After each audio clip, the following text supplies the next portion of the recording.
Hi everybody, Dr. A here, and in this video we are going to be talking about some background information involved with stress transformation. So to get started, let's recap what we typically do in our undergraduate statics, mechanics of materials, and structural analysis courses.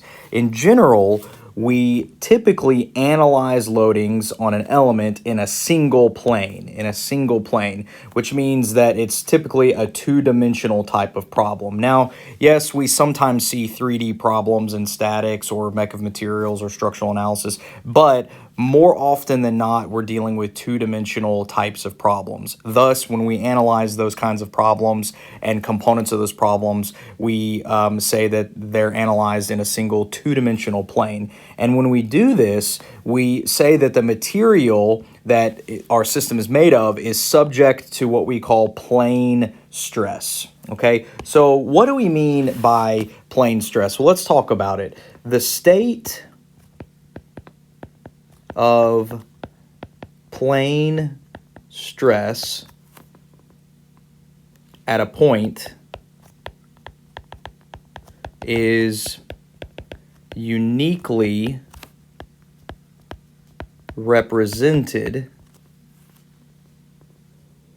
by two normal stress and one shear stress component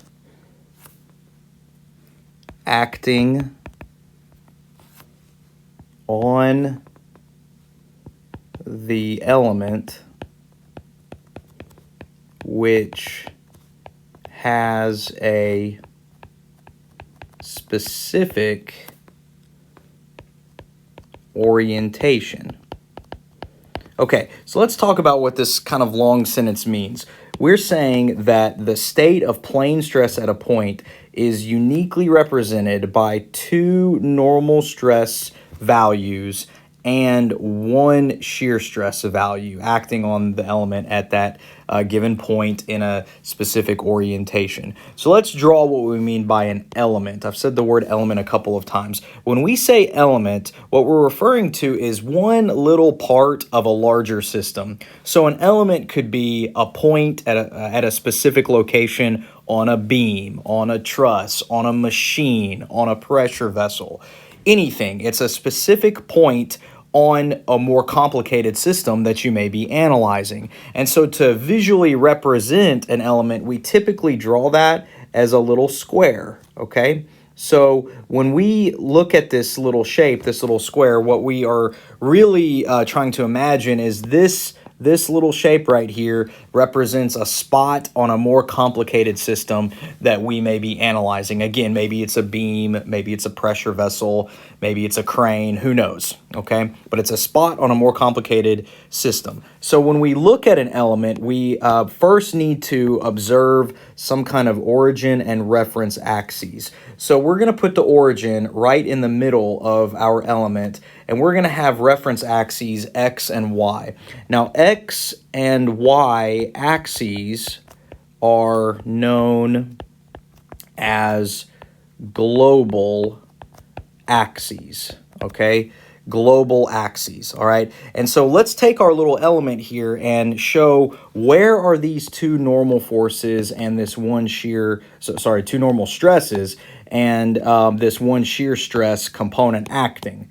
Okay, so the two normal forces are as what you would probably imagine. They are normal or perpendicular to the faces of the element. Now, what I just drew here in the horizontal direction, we're going to call those stresses sigma sub x.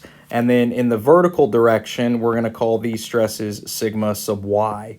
So these stresses, sigma x and sigma y, are the two normal stress components acting on this element. Okay, now they're not four components, they're two. Well, why is that? Well, because on the two vertical faces here, you have sigma x acting on both sides. And remember, this is all comes from statics, mechanics of solids, and structural analysis. Things are in equilibrium, okay?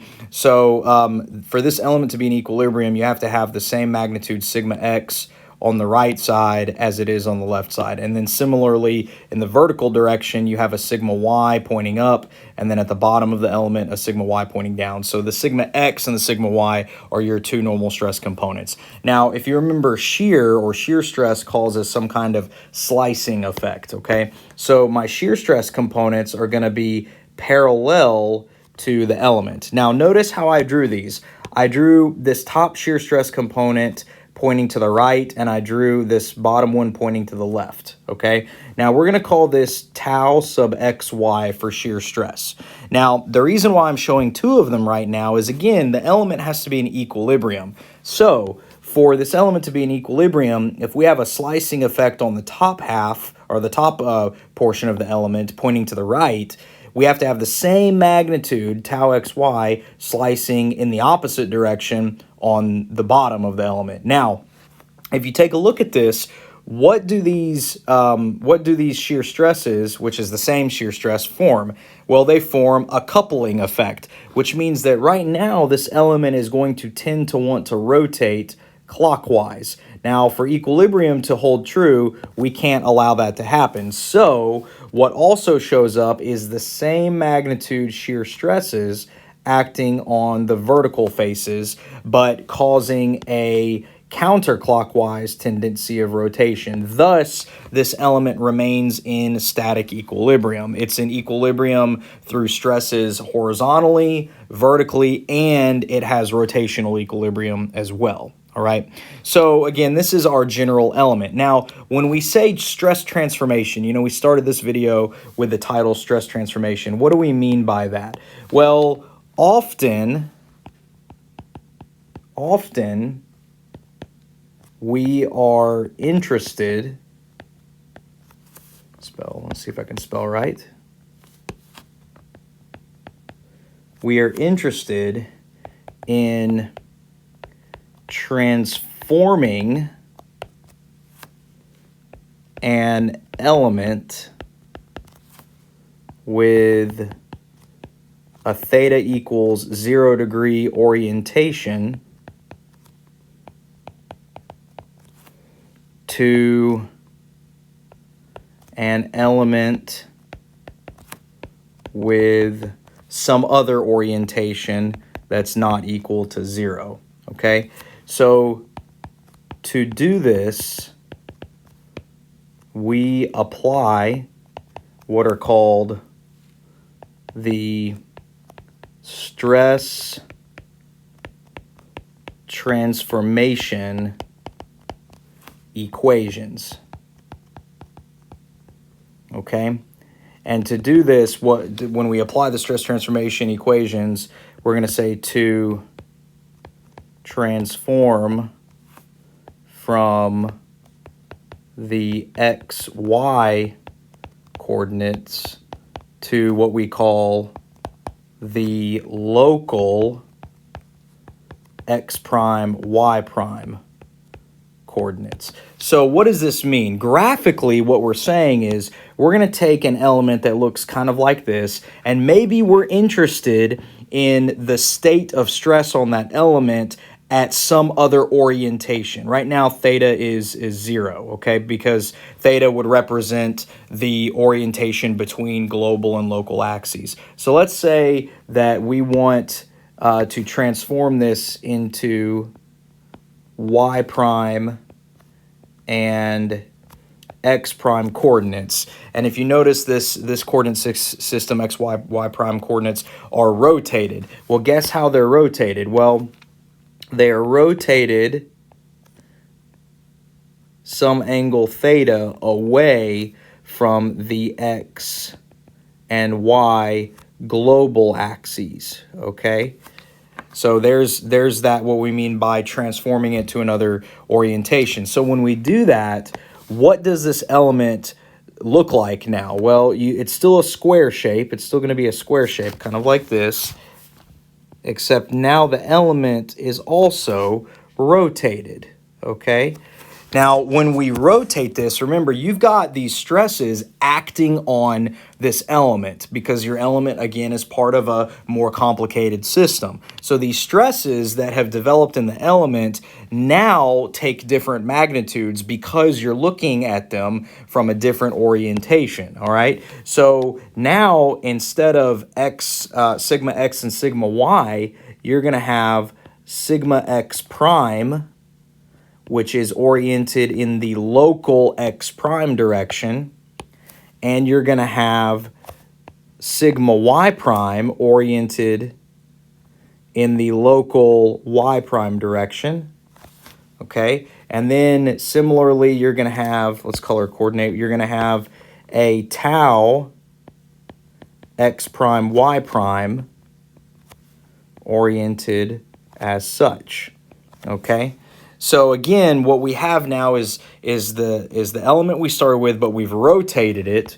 We've taken this element and physically rotated it, in this case counterclockwise by angle theta. And when we do that, the stresses that are acting on that element take different magnitudes. So the question is, how do we compute the transformed stresses? Okay, so let's write this down. The transformed stresses become the following. We say sigma x prime comma y prime equals sigma x plus sigma y all divided by 2 plus and minus sigma x minus sigma y divided by 2 times the cosine of 2 theta plus and minus tau xy times the sine of 2 theta. So be very careful here. This big honking equation actually represents 2 equations, okay? Anytime you see a comma in a subscript in math, it means 2 equations. So sigma x prime is this long equation with the plus signs, and then sigma y prime is this long equation but with the minus sign. So again, in math, it's typical notation. Anytime you see a comma here, the first subscript represents the higher sign in the equations, and then the second subscript represents or is paired with the lower sign of these equations. So this is actually 2 equations right here, kind of bundled up and represented in one line, okay? Now, what about tau x prime y prime? You have tau x prime y prime.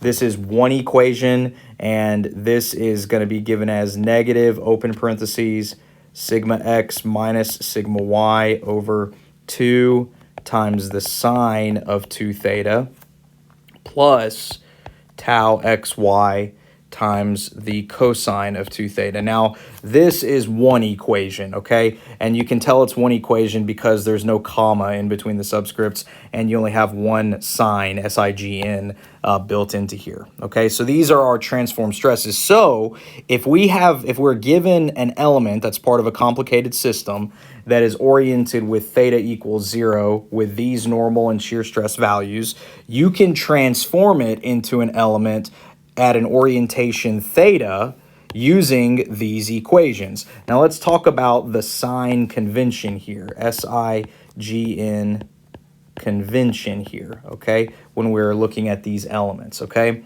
Positive sigma x prime, sigma y, and sigma y prime cause tension on the element, okay? So if we look back at both of our elements, the untransformed element and the transformed element, I drew those in their positive senses. We call positive normal stresses, we call them positive if they cause a pulling or tensile effect on the element, and you can see that by the stress vectors here pointing away from the element in both directions. The same thing is happening here in the transformed element.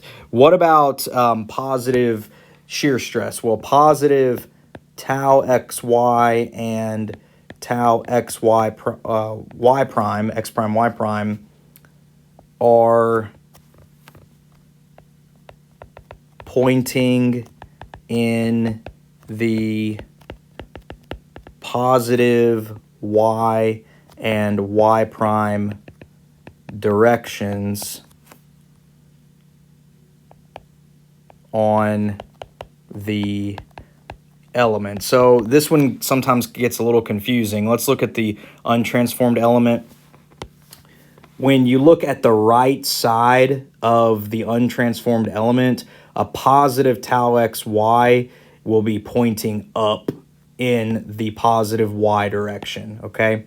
And then all the other three tau xy's kind of fall into place based on this, what's happening on the right side of the element in terms of tau xy. And then similarly, positive tau x prime y prime will be pointing in the positive y prime direction when it's acting on the positive x prime face. Okay, so maybe take a second, look at these elements carefully, and pause the video and absorb that, because that can be a little tricky. Now, real quick before we finish this video, you may be wondering, when am I ever going to use this?